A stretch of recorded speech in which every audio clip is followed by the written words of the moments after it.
who's serving at present as the associate professor and the director of the Korean Studies section at Paris Diderot University or Paris 7th University. He's an historian of late Chosŏn Korea and also Qing Korea. China. Qing, China. Qing and Ming also, China, with a focus on religion and law. He also published an award-winning monograph on French-Korean encounters in the 19th century. So tonight he's going to share with us some of his research results of French expedition over Ganghwa Island in 1866. So without further ado, 50th anniversary. That's right. So 100th anniversary. So 150th anniversary. So without further ado, let's welcome Professor Ru with a big round of applause.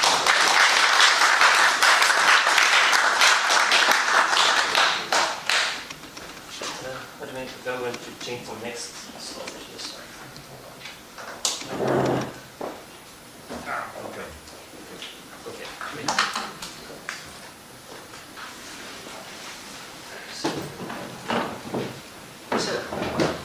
Good evening, and it's a real honor for me to be here with you today. And I would like first to thank Brother Anthony for giving me the opportunity to present my modest work on the French expedition of 1866. So this year is, as was just mentioned, the 115th anniversary of the expedition.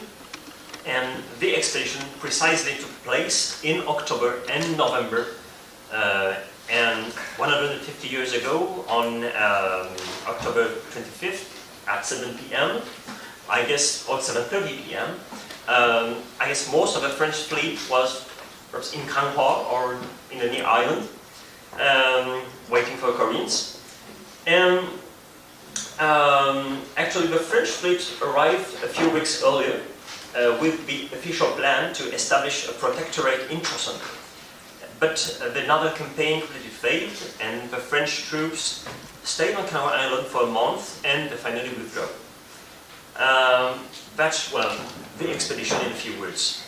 But maybe I should start with the reason that led me to this topic.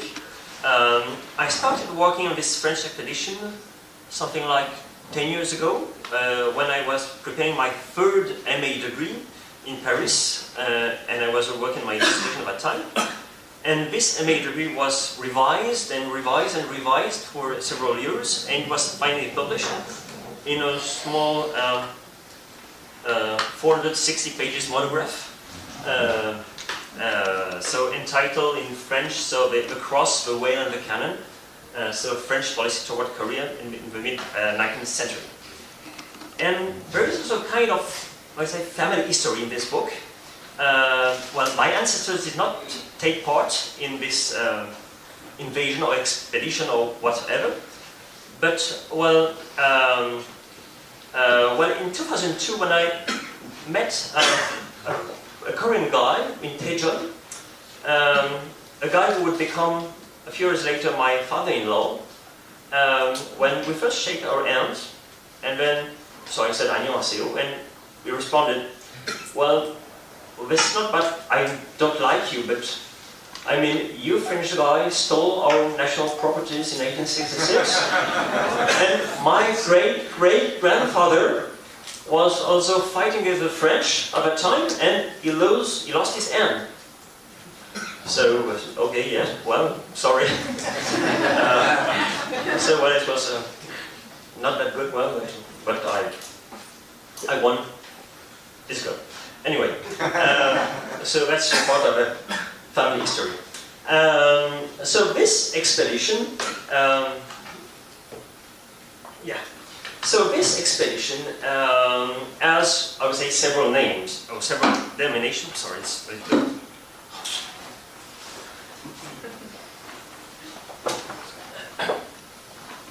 So there are several denominations.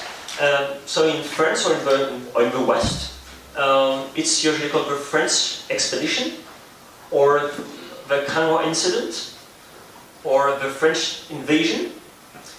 And in Korean too, you have several possibilities. Well, the most known one is the Foreign Disturbance of the pyōngin year, which means 1866. And sometimes you also have in Korean the French-Korean War, the Johul Jeonjeng. These are the most common names of this expedition. But well, in the 19th century there was also several names, Korean names for the expedition, but I didn't put them here. Well, so and then you have here some pictures from 1866-67 by someone who took part in the expedition. Oops. So the expedition, in a few words, so it took place in Kanwa Island. I guess you all know that, and it was divided in two stages. A first stage, it was a survey, a first survey of Kanwa Island and Seoul, because at the time, actually, the French and the Westerners didn't know where was Seoul. So the first point was to find Seoul, where was Seoul. And so the first stage occurred in September and early October 1866. And then a second stage in late October and November. It only took place in Kanwa Island. The French never went to other places except to Mutsu Sansan, the fortress of Mutsu. So they stayed for more than a month here on Kanwa Island.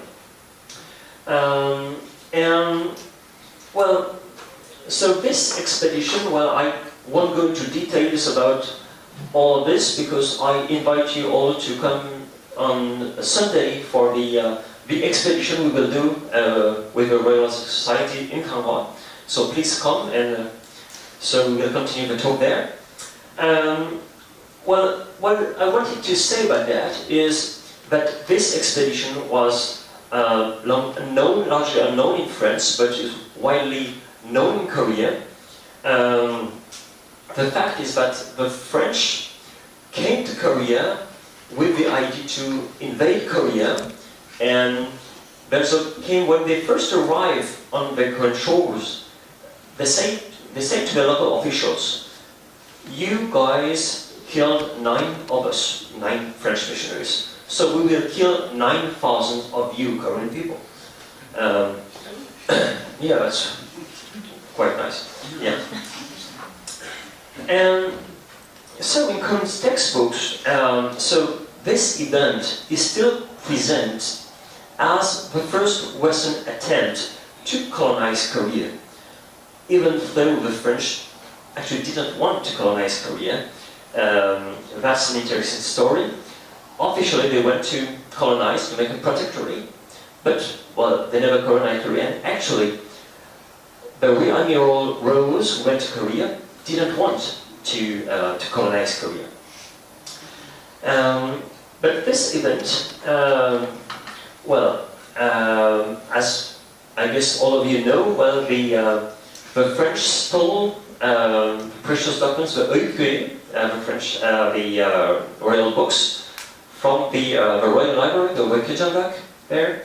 They destroyed the library, which was rebuilt something like 15 years ago, and so they stole these documents, and these documents were discovered in the 1970s, late 1970s, 77, I guess, in the French National Library, in the middle of Chinese documents. And then these documents were returned to Korea. Well, the first one book, there were 300 books, and only one book was returned in the early 1990s by François Mitterrand in exchange for the KTX. Yeah. Actually, well, I know an interesting story that a French librarian from the French National Library came with another book, which was never given back because they didn't want to give it back. So she just went back to France with the other book. And then the second stage was in 2010, where Sarkozy, we may come back next year, unfortunately, decided to give all the books back to Korea in 2010. And so this book, in the meanwhile, what is this one? In the meanwhile, so during more than 20 years, Korean government and non-government association, well, made everything they can do to let the book come back, to make the book come back to Korea. And this is, for example, an advert which was in a famous French newspaper, Le Monde, in 2007. So you have one EQ, so a precious book, with saying we're incapable de trouver le sommeil, who was not able to find peace in Korea. And so the books were brought back, so returned in 2010 and 2011, and so there was some ceremony in Gyeongbokgung for the return of his book. So this book became known in France at the time. Before that, nobody knew that there was kind of books, except a few scholars. So, the expedition, actually, well, I didn't write my book before, well, I would say, well, I would say that in order to let the book come back to Korea or to let them in France, well, my book was published just 1 year after the book was returned. Actually, my interest in this topic was for two reasons. First, because in 1866, the French pretended they could invade Korea, although they only had 500 soldiers. Well, you have some of the soldiers there. So with 500 soldiers, without knowing where it was Seoul.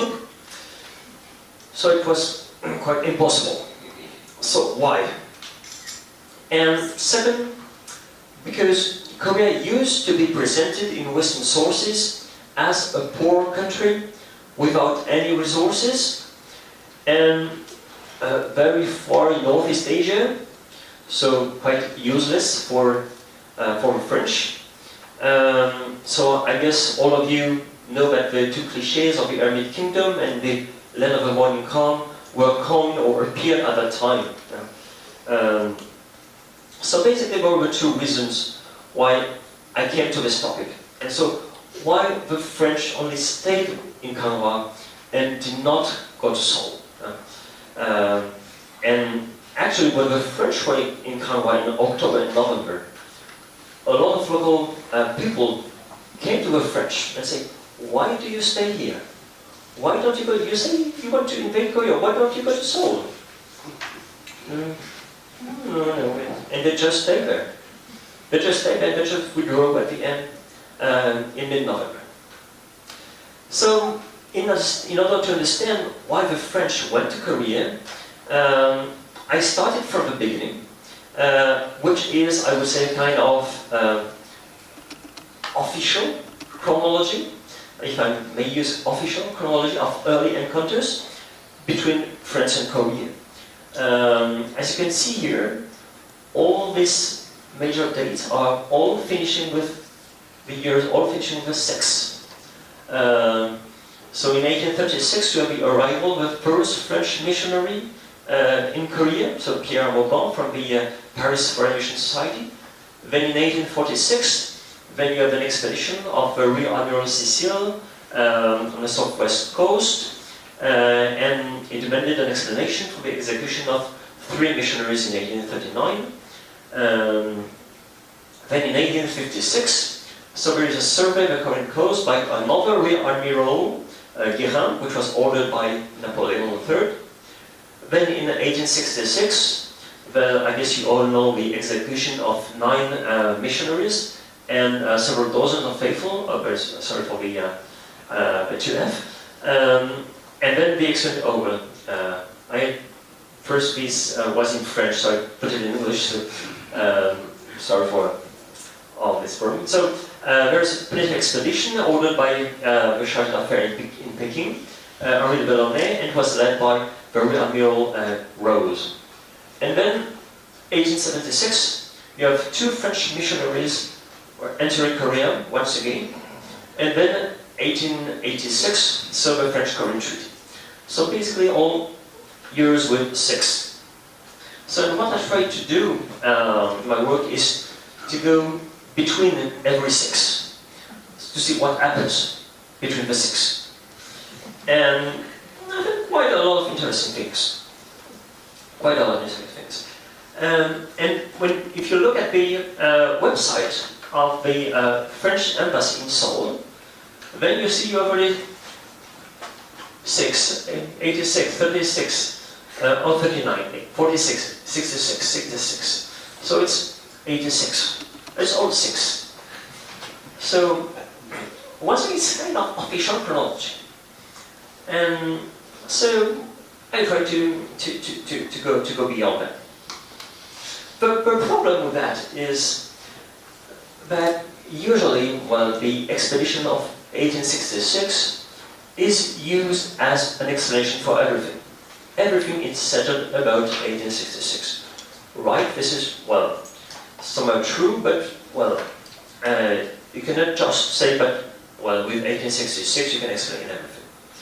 And then, I would say maybe a second problem is that, well, the early history of French-Korean encounters is usually associated with Catholic history.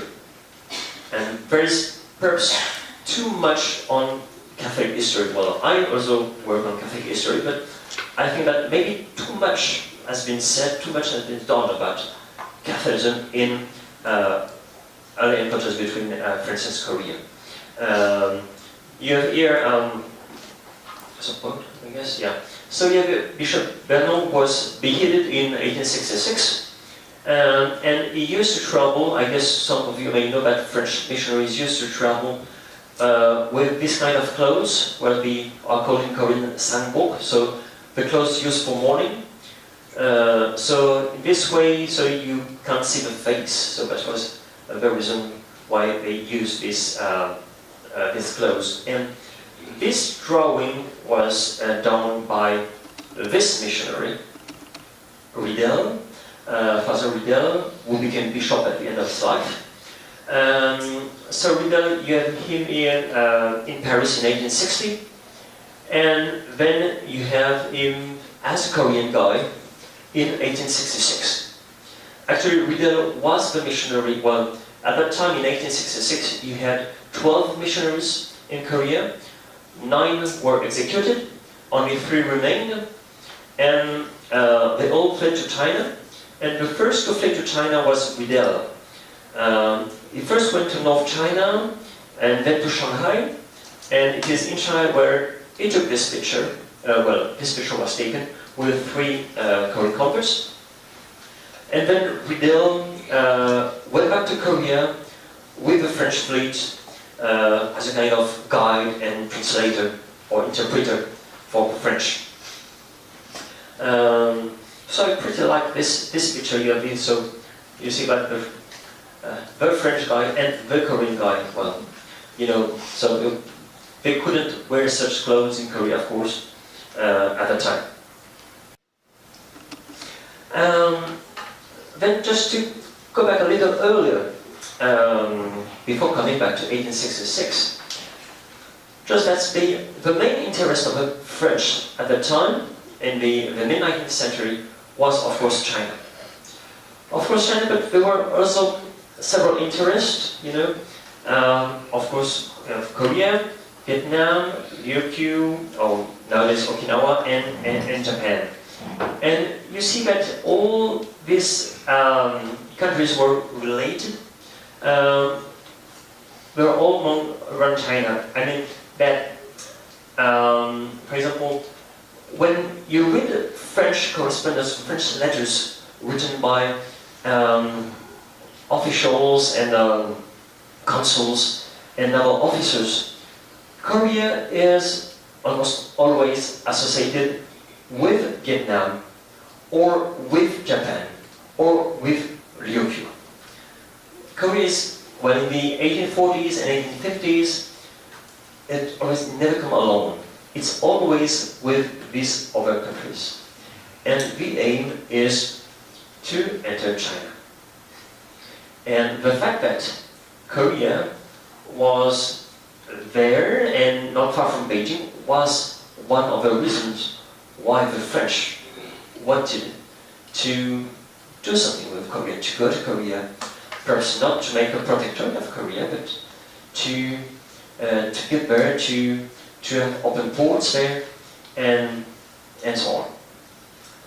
So, but the problem was that Korea remained largely unknown to Westerners until the mid-19th century. I draw this arbitrary line between Canton and Nagasaki, which was, I guess, the northern limit of European commercial routes before the mid-19th century. Before the mid-19th century, Westerners, well, with the exception of missionaries, clandestine missionaries, I mean, did not go up, not for this line. And the only Westerners who went north of this line were actually sailors who were shipwrecked in Korea. Before the 19th century, usually, or before the early 19th century, you never went to Korea because you wanted to go to Korea. You went there because of a storm or tsunami or something, but never because you wanted to go there. So that's an important point, I think, to understand. So the fact that Korea was largely unknown at the time. And when you look, for example, at maps of Korea at the time, from the early 17th century, Korea was still an island. And then it slowly took the shape of what Korea is today. The best map of Korea before the late 19th century is this one, from the 1732. And the following maps were, I mean, basically the same maps. But as you see on this map, you have not, well, city names or place names. And if you see here, you have Qingqi-dao. Qingqi-dao, do you know what is Qingqi-dao? It's Gyeonggi-do. The fact that before the mid-19th century, Seoul had two names. One was Seoul, something like for Seoul, and the other one was Qingqi-dao, which was the Chinese pronunciation of Gyeonggi-do. And because Gyeonggi-do is not a city, well, Qingqi-dao was in the middle of Korea. And in the mid-19th century, some of French rear admirals thought that they could reach Seoul from the East Sea. And it was easier to reach Seoul from the East Sea than from the Yellow Sea. Actually, well, there was some, well, they said, well, it was easier to get to Seoul from the East Sea, but I'm pretty sure that they didn't believe one word of that. Actually, there were, I guess, two reasons for that. Because they were more interested in the eastern coast than in the western coast. One reason was the whaling industry, whaling ship, At that time, French whaling ships were going the east coast and almost never on the west coast. And the second reason, I will come back later to this reason, was the Russian fleet in northeast China. So the idea was to have one or several open ports there on the East Sea, especially in nowadays Wonsan, in order to prevent the Russian threat in East Asia. So, then so you have still almost the same maps there. And basically, when the French fleet went to Korea in 1866, they had to rely on this kind of maps. They didn't have, I think, better maps than this kind of maps.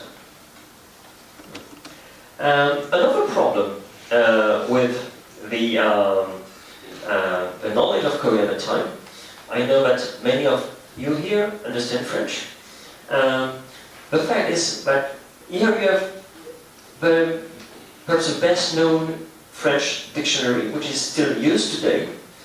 And in the first edition, it's called the Larousse. And in the first edition, you see in 1866, you have an entry for Corésien, which means is sometimes said for Coréen, which means Korean.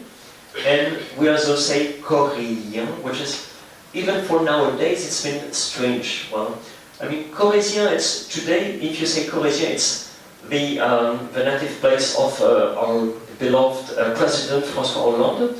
So it's, I mean, in the middle of nowhere in France. So basically, Korea was in the middle of nowhere. And if you look, well, in English, you have the same thing, actually. If you were Korea and Koreans in Western source at that time, well, you have in French and in English, you have, well, Korean code C and K, and in English you have code K, C, or double R. And then for Koreans, you have Korean, Korean, Korean, Korean, Korean, Korean. So the idea that, well, they didn't have a fixed term for Korean, and they didn't have good maps also. So, well, actually they didn't really understand what was Korea. And actually, well, maybe, well, Korea was just like, I would say, for the French and for Westerners, something like the Poland of Asia. A strategic place, nothing more. Another problem with this misunderstanding of Korea is, you know, this the well-known journal of Henri de Bellonnet. So you have here, I say, you have a translation of it. Why do I come back to this, to Henri de Bellonnet? Is because you all know Henri de Bellonnet was shipwrecked on Jeju in 1633, and he stayed in Korea until 1666 in captivity, and then he escaped to Japan, and then he came back to Amsterdam.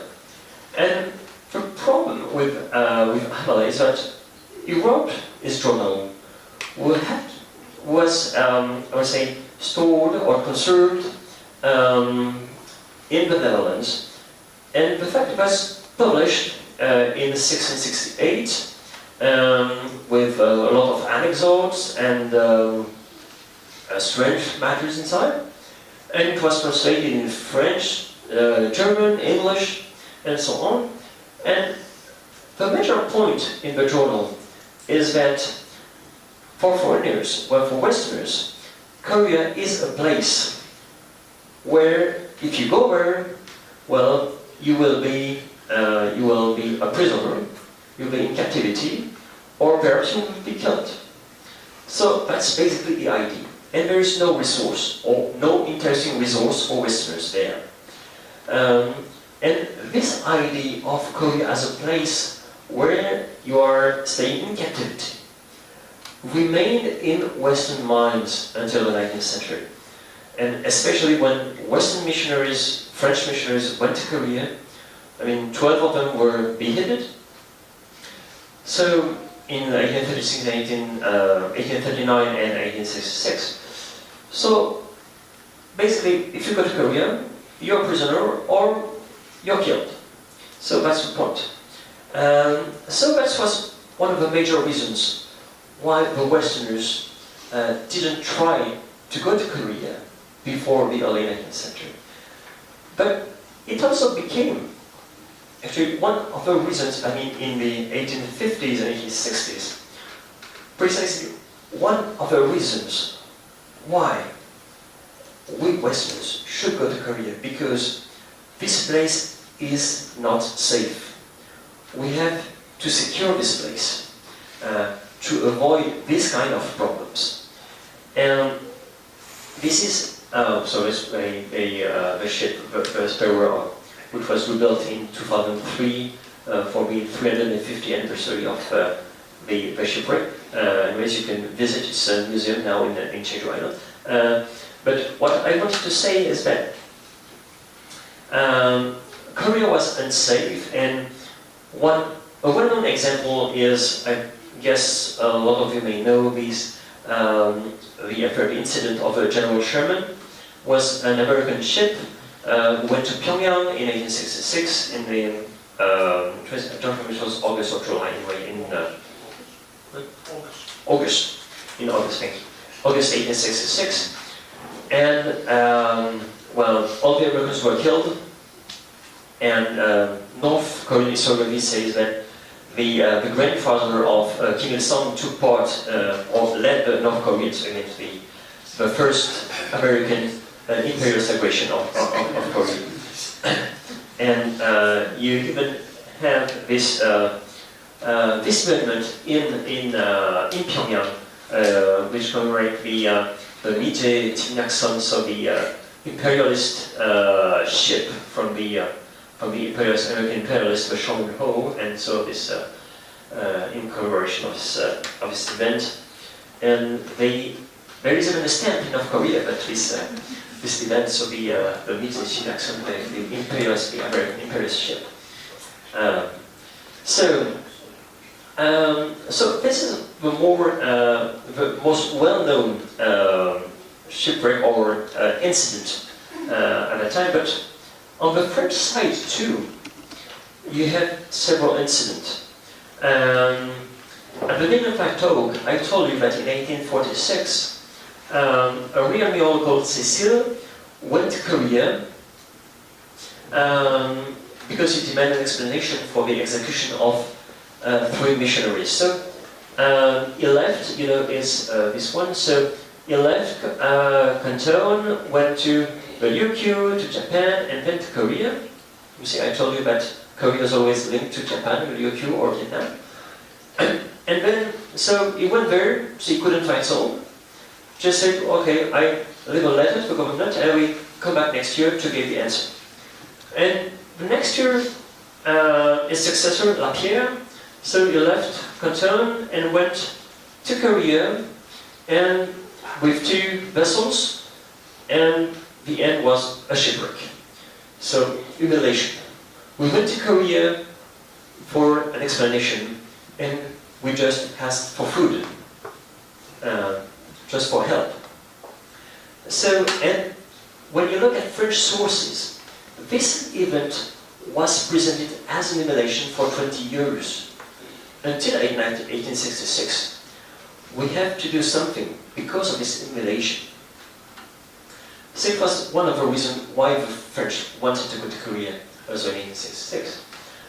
Another one is another shipwreck, not that well known, a shipwreck from a wedding vessel in 1851, so the naval, which was shipwrecked here in the Beijing Island, and it was rescued by the first French consul in Shanghai, Montigny. And there's, I wrote an article in French on this topic. It's, I think this story is fantastic. Because it's the first, I think, I may be wrong, but I think it's the first Western consul to have been in Korea before the opening. It's not that well known, but he went to Korea and he drank alcohol with Korean officials. He brought back the wine bottles to France. I saw the bottles are preserved near Paris in a museum. I forgot to put it on the PPT, but and he also brought champagne to Korea too. So it was the first opportunity for Koreans to drink champagne in 1851. But for this consul, first 1847 was an immolation, and 1851 was a pretext to open Korea. We need to open Korea because of the whaling industry, because we need to have a safe place for whalers. And you have this kind of discourse comes back and comes back every year until the early 1860s. Perhaps you don't know nothing about whaling, but I think you all know one French whaling ship, the Liancourt. The Liancourt left France in 1847 and so went all around the world, and in 1849 discovered these two islets, you all know, were still, named Liancourt on Google Maps. So that's, I think, whaling. It's a very interesting aspect of the early French encounters just before the Foreign Disturbance of 1866. And then in the 1850s, you see that beyond 1856, French rear admirals were quite interested in Korea, as you see on this map. Two French rear admirals went several times to Korea from 1852 to 1856. I remind you that at that time, the 1850s is the Crimean War. And the Crimean War was not just on the western part of Russia, it also took part here in East Asia, between the Russian, because the Russian were already there, and the French and the English fleet too. So basically, all of this survey were to find the Russians there and to survey Korea. And at the end of the last expedition, so this one, Guérin in 1856, he suggested to Napoleon III that we should colonize Korea. Actually, I'm pretty sure that Guérin didn't believe one word of what he said. I think he didn't really want colonization. I will come back to that later, a little later. Well, now, actually. So, the Russian threats of in East Asia. Actually, the Eastern Siberia became Russian territory in 1860 after the Second Opium War. Sakhalin too became part of Russian territory in 1855, and all this territory was Russian, and I guess all of you may know that Alaska too was Russian until 1867. So basically, well, the French and the English were afraid of this Russian threat. And when you read French and English letters, every time, they see was a strategic point in the French and also in the English strategy against Russia. Just to show the Russians that, okay, we are here, don't come. And when you see, Russian sources, I read Russian sources for translations, but you have the same kind of discourse, but on the other side around. The Russians are afraid of the French and the English, and they don't want the French and the English to go north. And this is the reason why. So the Russians were interested in Korea. Just the way Korea is a kind of our territory, don't go, don't come. And this kind is, well, not exactly clearly mentioned in Real-Miral's letters, but actually it's pretty clear when you look at the situation in the mid-19th century. Another reason was the issue of Catholicism in China. Actually, on this map here, you have all the territories which were administered by French missionaries in 1866, in gray. Basically, most part of China were administered by the French. And the problem is that from 1860, Catholicism was authorized in China, but local officials and local people still didn't want Catholicism in China, and the result was a lot of anti-Christian incidents. This picture here actually is from 1891, but this is the only good picture I could find to show the kind of nature of anti-Christian incident. And the idea of the French, especially the chargé d'affaires in Beijing, was to, I would say, how to say that, to attack Korea, just to show the Chinese that, you should protect the French missionaries. Actually, I will come back to this one later.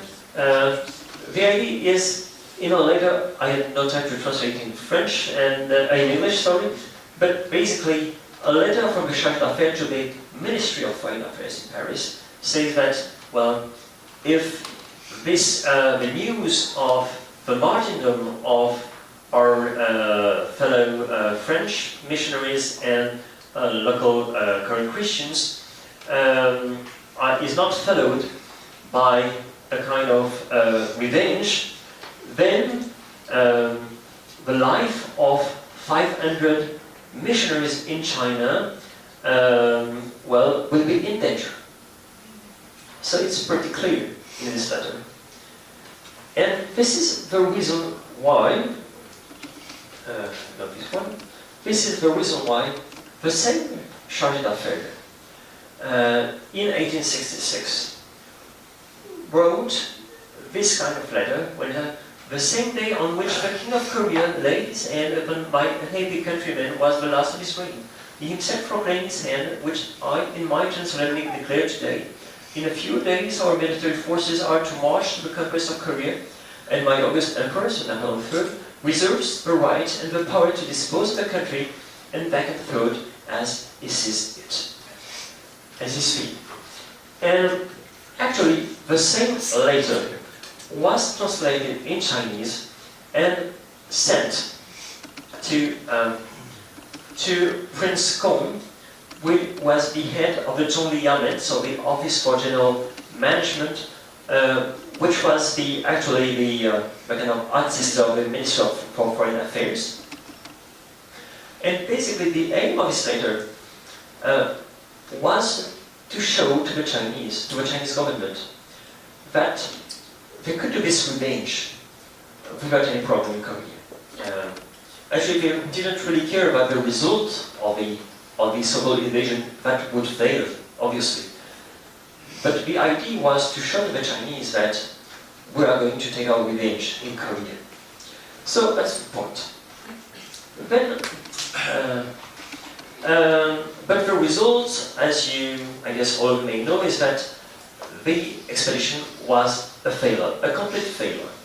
After a month in Kanghua, so the French withdrew, and the Koreans thought that it was a victory. Actually, the French too when they came back, well, they sent letters to Paris saying, oh, we won.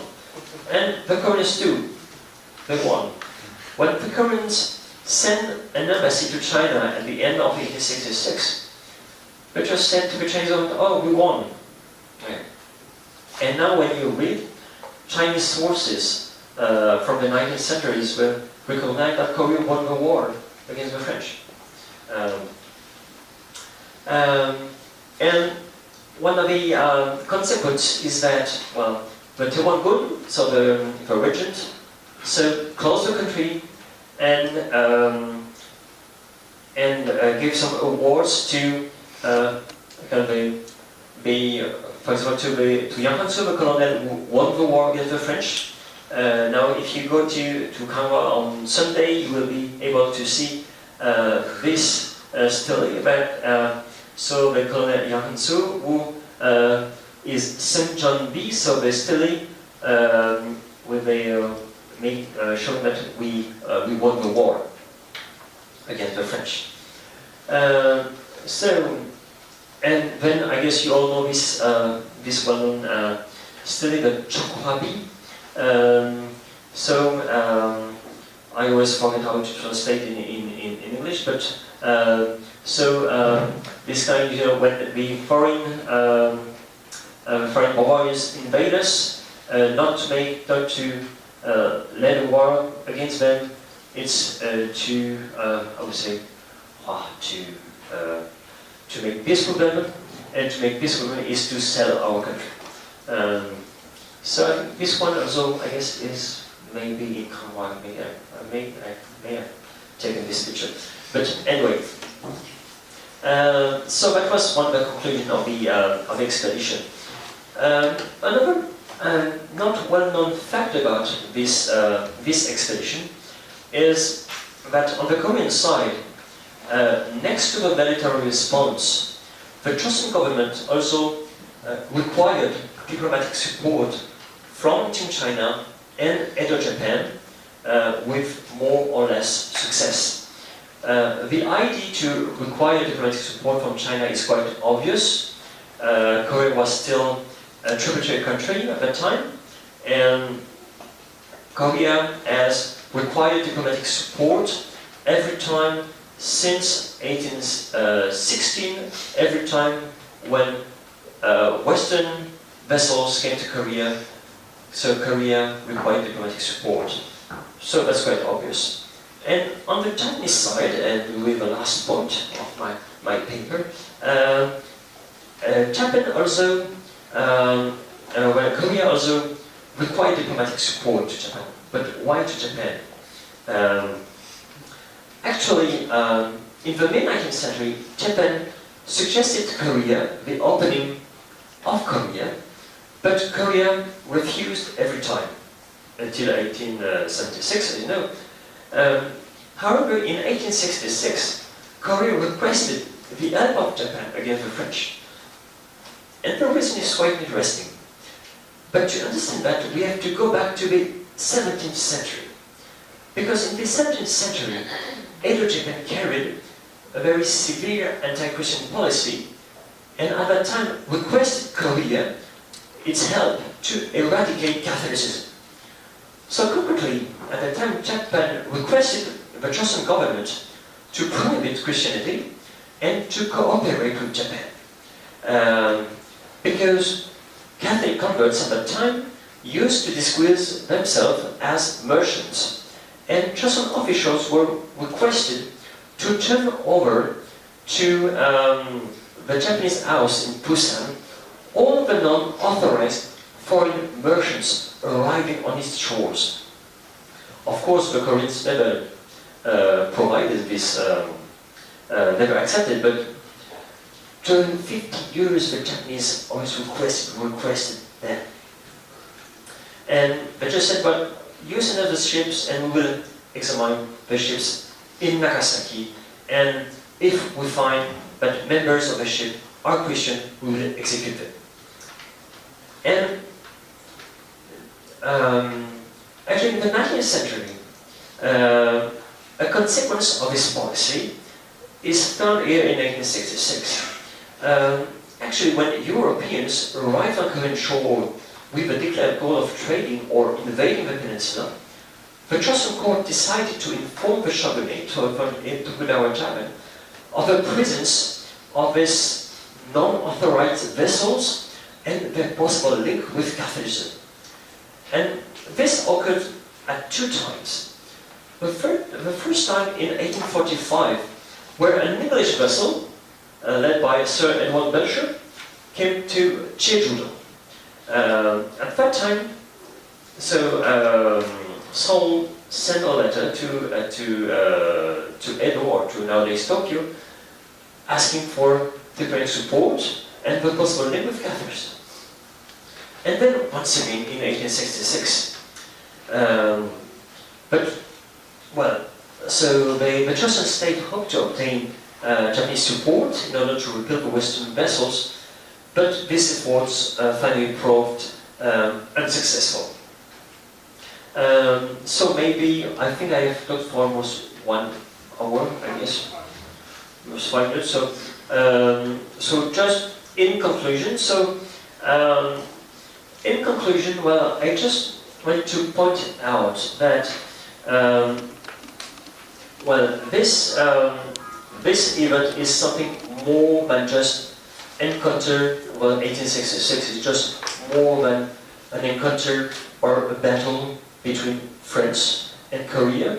So it has to be replaced, I would say, in a long-term perspective to understand why the French and why Westerners went to Korea or wanted to trade or wanted to open Korea in the mid-19th century and before.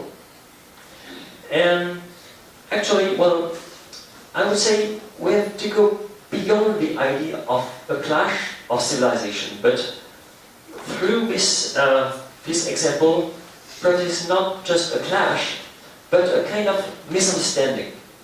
The early encounters between the French and Koreans, or Westerners and Korea, are a long list of, I would say, misunderstanding.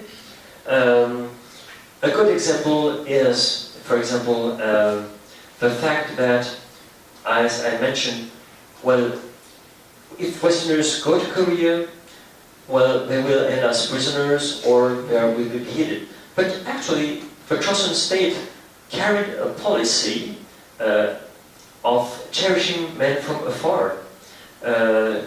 And if there were some shipwrecks, then the Chosŏn state had to provide help, to provide support to the shipwrecked people.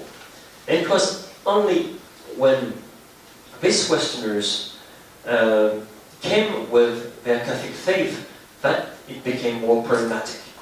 But even with that, I mean, in 1839 and 1866, you know that 12 missionaries were beheaded.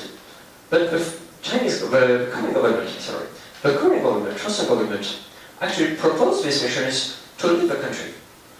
Well, you can't go back to France, we won't kill you. And so the French said, no, we will stay anyway. If you send us back, anyway, we will come back. So, they finally will be hidden. So, you know, there are a lot of kind of misunderstanding, and so I hope that with my work and the other scholars' work, will go beyond this kind of misunderstanding. So, thank you.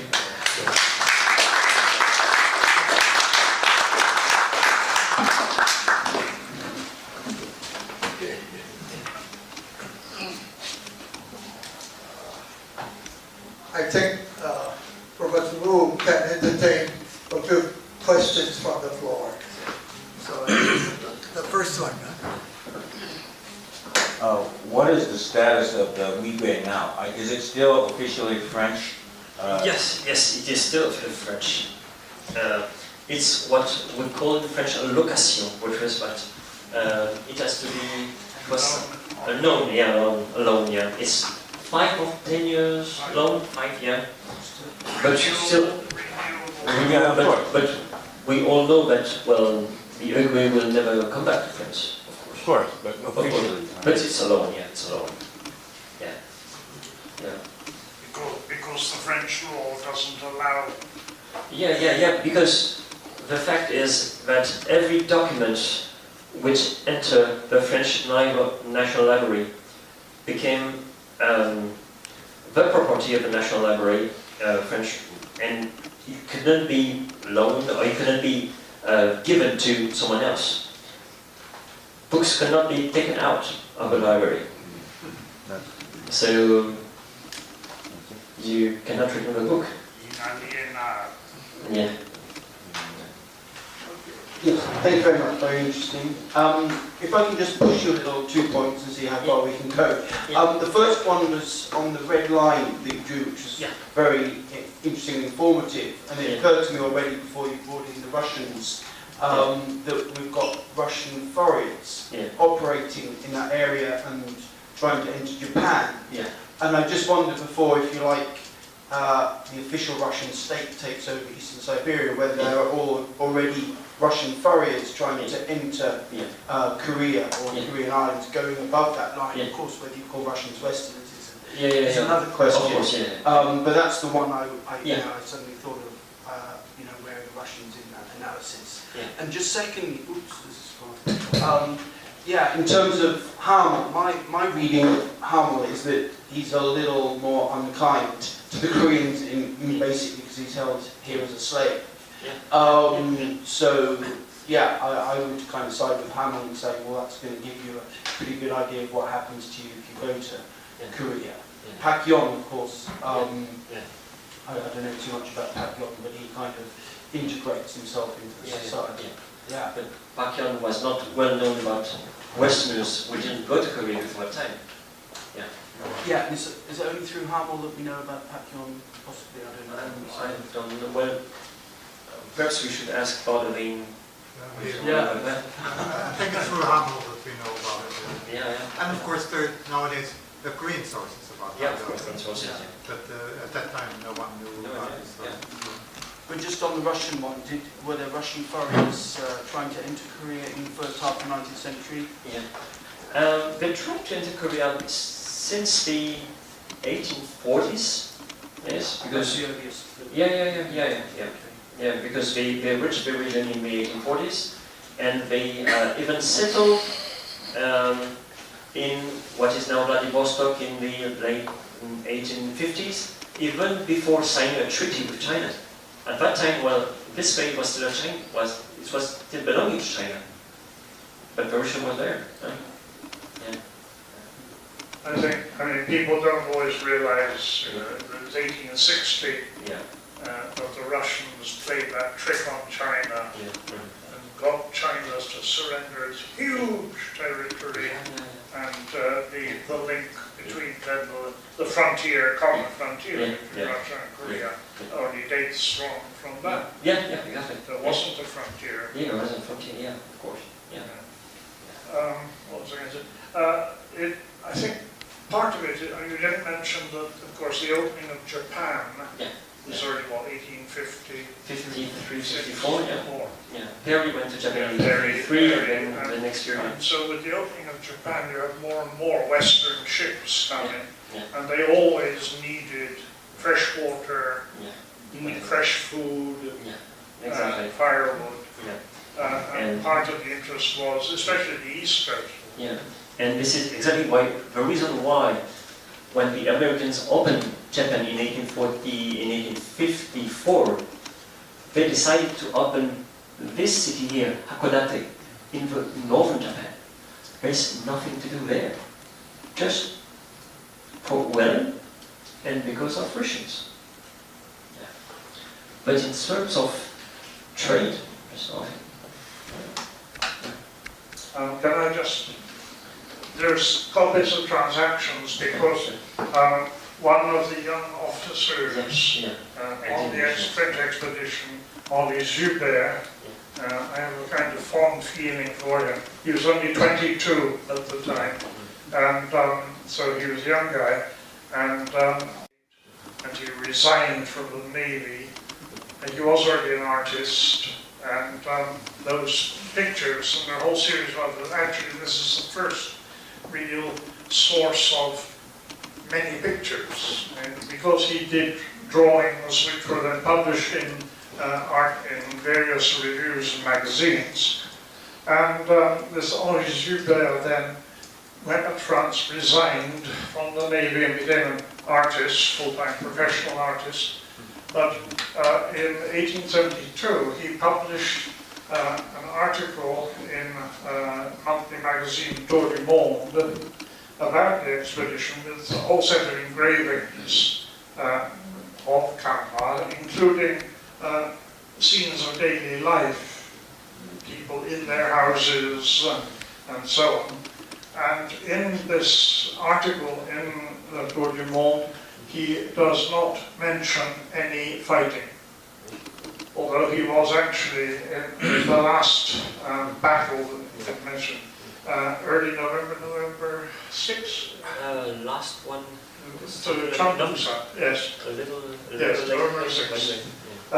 The French marched down to Chosŭn temple, which was surrounded by a wall, a battlement, and they thought it was empty, although they'd been told that there were soldiers hiding. The gate was open, they couldn't see anybody, so they sort of went towards it, and suddenly they came under fire. And he was right in the front, he was one of the front guys. And he said, but why I'm interested in here, there is a text which he wrote during the expedition. It's the most lively source because it's day-by-day diary. And I have undergone my baptism of fire because he was there were bullets all around him, but he wasn't hurt. 30 of the French were wounded, nobody was killed. Tomorrow, October 26th, is the anniversary of early in the morning. It was early in the morning, 7 o'clock in the morning. About 70 French military, whatever they are, soldiers, sailors, went across the river to the mainland, to this Chosŏn. And again, they thought it was empty. And as they started to land, suddenly the Koreans who were in hiding opened fire, and 3 of the French were killed. And it's all very sad because 2 of them were the fathers of little children, and 1 was the support of his elderly parents. Anyway, 3 Frenchmen were killed. And we know their names. We don't know the names of any dead Koreans, I think. I don't think that the Sherlock would care. But of course the French did kill Koreans then also on that day as well. So I translated Joubel's day-by-day account, and that's in the transactions. If you remember, you get it free, but if you don't, buy some. It's very lively, it's very tragic, really. And the important thing was that in his article in the Tour du Monde, he hated this expedition. He was fiercely critical of the imperialism, and he said, what did we achieve? Because we did this, the persecution of Christians in Korea became general. Thousands died who would not have died if we hadn't gone. And the fact that he didn't understand why the expedition took place in October and November. When it's very cold, and it was crazy to invade a country in winter. There was no strategy Never. at all. There's no reason. They said, oh, we're blockading the handgun to prevent rice and firewood going to Seoul. Well, No, the idea was to show that we are here, and to show to everybody that in China too, we are here. it's very funny really in a way reading the reports that they wrote out. Rose said, we taught them a lesson. And all the other foreigners in Shanghai said, yeah.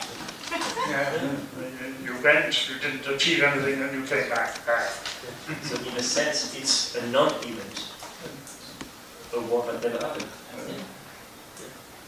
What happened to the banners?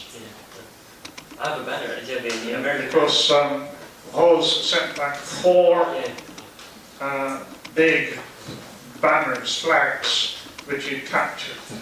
Thanks, we don't know where they went, but you know where Rose went back with 300 books, with a lot of money.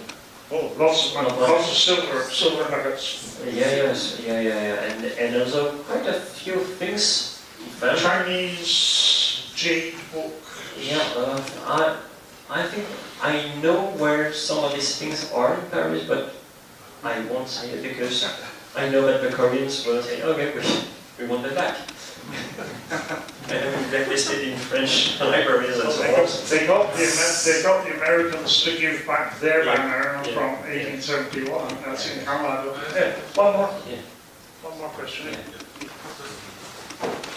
Very quickly, what percentage of the books were stolen and what percent were burnt with the burning of them? What percentage of the books in the library you get? They were all burnt, yeah. Yeah, they were, but what percentage were stolen and what percentage were burnt? Was it?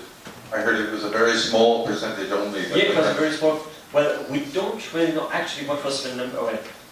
Well, usually it's say that there were 6,000 books, but Six or eight. yeah, but well, it's not quite sure the number is accurate, but well, just a small percentage. It just shows the most rare and precious books. So Father Riddle, chose the books with the Koreans because, the French, needed something precious because the expedition was not accepted by the French Ministry of Foreign Affairs and the Ministry of the Navy, the French Navy and colonies, didn't accept the expedition.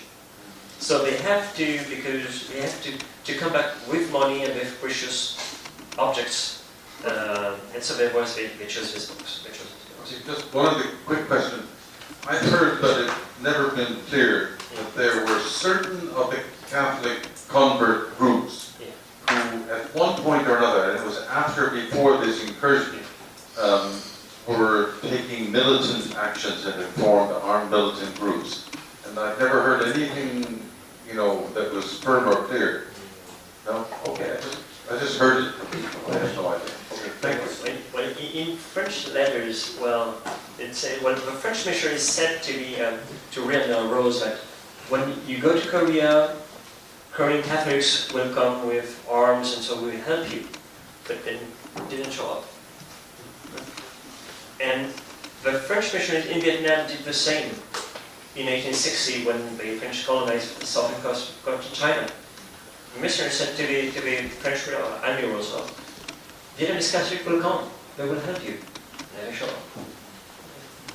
For the books, I wonder if Zubair did not have something to do with the decision to take it. Because he was the artist. He was already an artist. And he was there when they discovered the books. Pretty well. So he said, wow, look! That he might have been influential in the decision not to destroy everything. Look at these pictures, Bob. Maybe. You'll never know. Okay, thank you very much. I have two technical questions. One is when you showed the early map of Southeast Asia and China and Korea, Ryukyu and Japan. You mentioned that Korea was, in those early days, associated with Vietnam. How was it associated with Vietnam in those days? Because you have Vietnamese in the south, Korea in the north, and the idea was, because it was difficult, to open China and to have so the idea was to have, to secure a place in the south, near the open ports. You have the open ports in Hong Kong, Macau, and Canton. So the idea was to secure a safe place in the south of China or in the north of China. Oh. So that's why they are always put together. So you mean that was from the French point of view? Yeah, of course, yeah. So Koreans don't think of No. it. I mean, associated with Korea at that time. And then the other one, again, very technical one, is you showed King Ki Tao is Gyeonggi-do. Yeah. But I don't think they read it King Ki Tao, Jingji Tao. No, Because, because it's K, but remember when Chinese and Korean words were first romanized, they were read in different ways. And for example, the book of poetry, Shijing, it was written with K, K-I-N-G, but nobody read it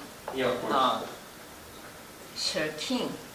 So that K should be read as Gi, so Gyeonggi Tao. I think so. That's the way how things, I mean, romanization were presented in different countries. And I think, well, I'm not a linguist, but the I'm not either. even though I speak Chinese, but the romanization of the early romanization of Chinese was done with South China dialects, which is quite different from North China dialects. And so that wise you had a K instead of a T. And so that was, so it was just Ki and G, and so, well, yes, it was good to, I will check on some dialects in Cantonese and so on. Thank you. It was very interesting. But Thank you know that Korean, the pronunciation of Korean is quite similar to South China dialects. So that's why Kim Ki Tao, I think, is the right pronunciation. At that time, for South China pronunciation. But in other places of China, of course, they pronounce it Jing Ji Tao. Yeah. Okay, Because thank you. Beijing- Have a seat. Have a seat.